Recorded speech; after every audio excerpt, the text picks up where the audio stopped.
Alors nous sommes au Salon du Livre, sur le stand du ministère des Outre-mer, où tu présentes ton dernier ouvrage. Tout à fait. Alors c'est La fausse note du maestro. Fausse note du maestro. C'est un roman. Un roman. Toi tu es martiniquaise. Je suis martiniquaise. Tu es d'abord comédienne, avant d'être écrivain. Oui, c'est tout à fait. Ouais. Je dis juste, je précise, je ne suis pas écrivain, je suis romancière. Romancière, voilà.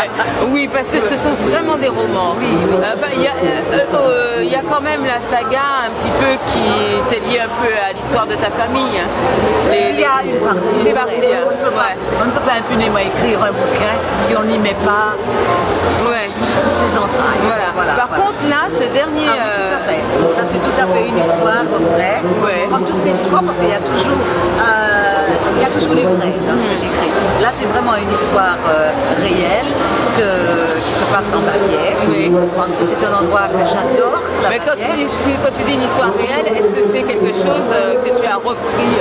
Non, mais c'est pas une histoire, c'est un fait réel. C'est un fait. C'est un fait réel. Voilà. Je dis une histoire parce que c'est du passé, mais c'est un fait réel. Voilà. J'ai brodé autour, mais c'est réellement arrivé ce genre de choses. C'est arrivé, oui, d'accord. L'histoire d'une amitié, d'une fraternité, vraiment une amitié fraternelle qui tourne au vinaigre. Oui, voilà. c'est ça. Oui. Mais c'est vrai qu'il y a l'un des protagonistes mort déjà. Oui. Donc, il y a à la base, c'est trois personnages. Trois personnes qui sont étudiants. Oui.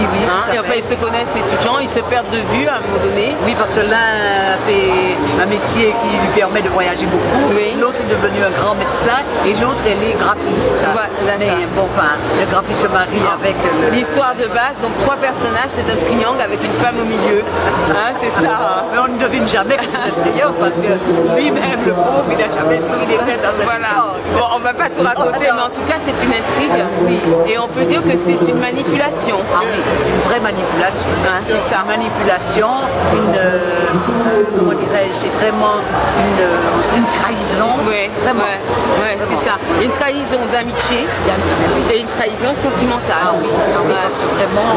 Mais ça va même plus loin qu'une simple tromperie, c'est ça. Tout à fait. Ça va beaucoup plus loin qu'une tromperie. C'est vraiment, pour lui, c'est le ciel qui lui tombe sous la tête parce que lui d'ailleurs, il n'avait jamais imaginé qu'un jour il quitterait son pays. Mais voilà, parce que ça c'est la fin. Oui. Parce que, alors, au début, ils sont étudiants, l'histoire se passe en Bavière. Oui, tout à fait.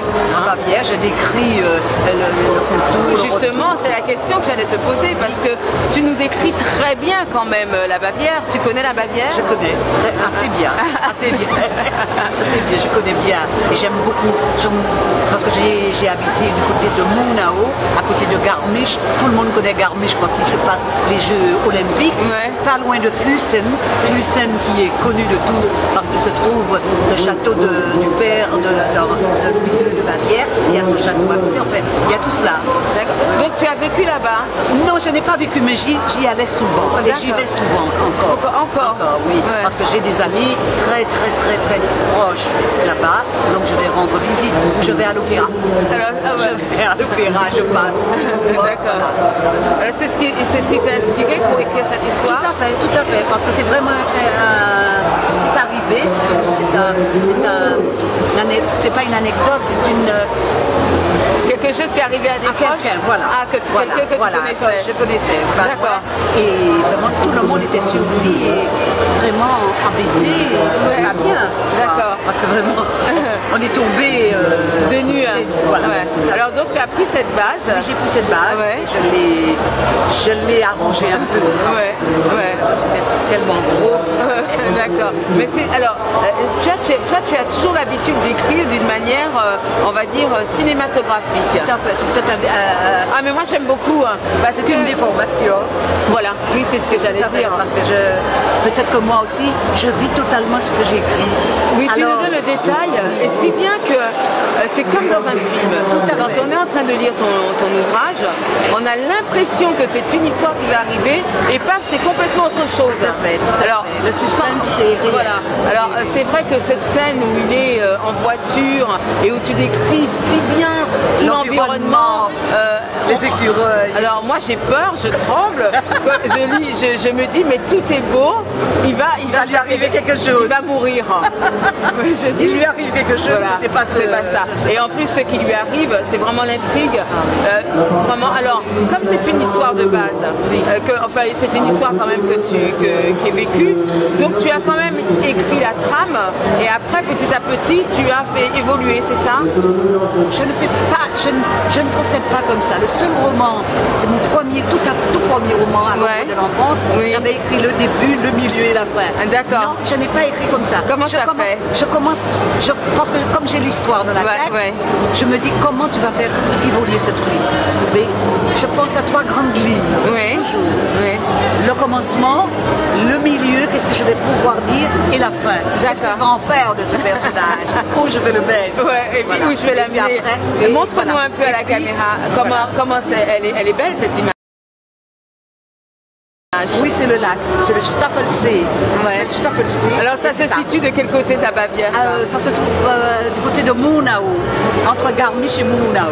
Très beau coin, quoi. Oui, oui. Voilà. Il y a plusieurs lacs, beaucoup de lacs. Que tu nous décris superbement bien, et on a vraiment envie d'aller en Bavière. Parfait. Alors, moi j'incite tout le monde à acheter cet ouvrage. Alors c'est vrai que tu es martiniquaise, que tu n'écris pas un ouvrage lié à la Martinique ou à l'histoire de la Martinique. Je pense que c'est ce qui est bien. Mais voilà, mais bien, parce que ça n'a plus un air du pays, ça n'a pas des relents d'esclavage, mais ça a un air nouveau. On a le grand vent des Alpines. Voilà, et ça c'est bien, et le rythme, en plus, c'est vraiment rythmé, soutenu. Eh ben, je te remercie beaucoup, et puis je te souhaite. Alors tu l'as sorti chez Ibis Rouge. Chez Ibis Rouge. Il est sorti quand? Mais il est sorti là, incessamment, comment ça s'appelle? C'est le 20 ou le 19 mars 2014. D'accord, mais je sais que tu prépares une suite de Coulis, de Maud Cabri et de l'habitation Morneroche. C'était sur ça. C'est justement pour ça que j'ai écrit ça. Je suis en train d'écrire une troisième partie, mais comme c'est long et je veux faire quelque chose de beau et de bien, donc je voulais d'une actualité, parce que je me dis quand même, il y a beaucoup de gens qui m'ont dit, comme vous n'écrivez plus, on ne voit plus. Donc j'ai voulu avoir une actualité, et comme j'avais ce roman en tête, et que c'est quelque chose vraiment qui est sorti de mon cœur, j'ai dit, je vais peut-être leur faire partager ce voyage.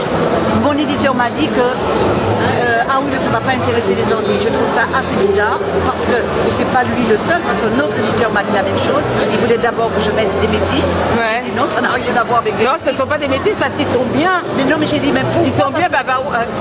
Voilà, je lui ai dit, mais pourquoi vous croyez que les Antillais vont pas lire ce livre? À ce moment-là, ils ne lisent jamais rien. Alors. Ils ne lisent que des choses qui viennent des Antilles, ou qui est écrit sous les Antilles. Ça, je ne comprends pas. Eh ben, écoute, écoute, toi, tu as pris un très beau risque. Moi, j'ai lu cet ouvrage et je peux dire que je l'ai lu hier soir parce que tu me l'as donné hier et franchement je tenais à le lire avant de t'interviewer et je trouve ça vraiment, et je t'encourage et j'encourage les gens à lire cet ouvrage. Voilà. Merci beaucoup Laure. Au revoir.